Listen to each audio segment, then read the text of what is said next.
Okay, so in this next video here, we're looking at another problem, another related rate problem. Here we're told a 40-foot ladder is leaning against the side of a building.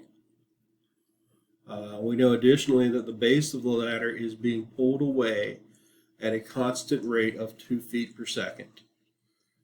We want to know how fast the top of the ladder is falling at when the top of the ladder is 20 feet from the ground. So let's first kind of get a visual picture here. Of what's going on. So we have a building, and we have our 40-foot ladder leaning against the side. So one side of the ladder is touching the building, the other side is over on the ground. So those two quantities can change. That length y, how high up the building is it on the one side, and how far from the building is the bottom half, x. Those quantities can change, so we need to represent them as variables. Yes, I know that it tells me that y is 20, okay, but y can vary, so we have to treat it as a variable.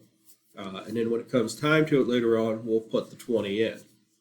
Okay, so additionally in this picture here, we're told that the bottom of the ladder is being pulled away at a rate of 2 feet per second.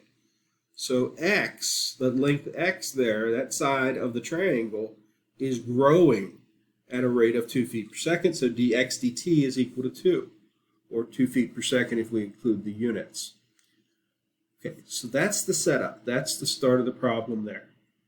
Now, what we need to do is come up with a relationship between the quantities that can change. In other words, between my x and my y.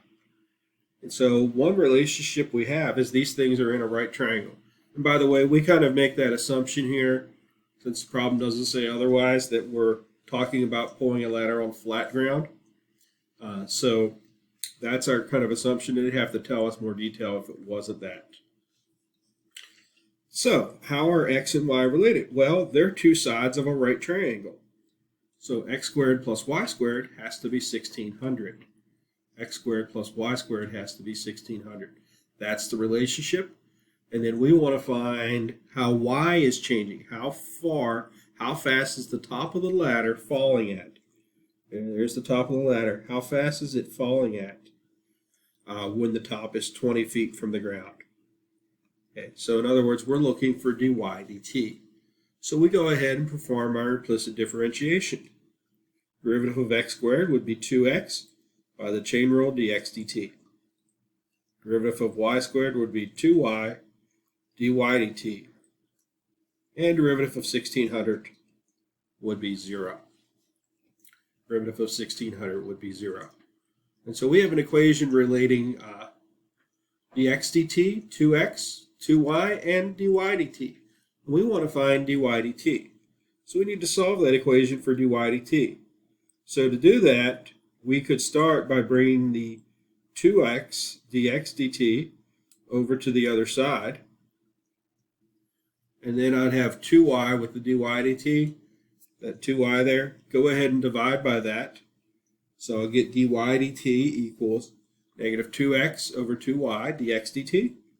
And then we can go just a little bit further, cancel out the 2's, and we get the dy dt is negative x over y dx dt.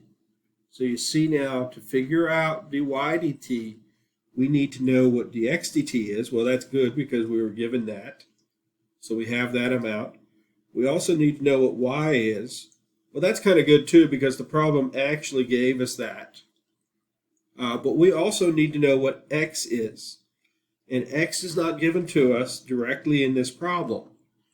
But x is related to y because they're both on the same triangle.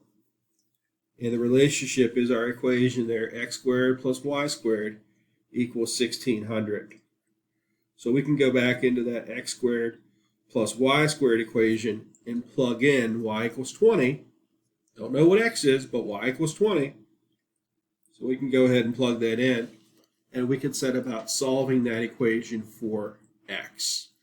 Once we know x, then we can take all of our information, go back into our relationship down here, and find dy dt. Okay, So solving, we can bring the 20 squared, which is 400, to the other side. That'll give us x squared equals 1200.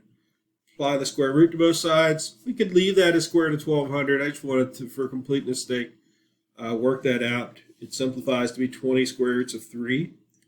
We're going to approximate this answer anyway, so if you wanted to keep that as square root of 1200, that probably wouldn't be a problem. And so now we go back into our relationship. We know x is negative 20 square roots of 3. From the problem, we know y is 20. We also know that dx dt is 2. So we put that information into our equation, and we work it out to get that dy dt is negative 3.46 feet per second. Negative 3.46 feet per second. And the negative sign makes sense because the ladder's falling down. So y is decreasing. X is increasing. It's growing. Of course, x can't get any bigger than 40 feet. So eventually, the ladder's laying flat on the ground. And then y never changes after that because it's no longer touching the wall. But now it's still falling. Y is decreasing. So the negative sign also makes sense. And so we have this result here for our 40-foot ladder.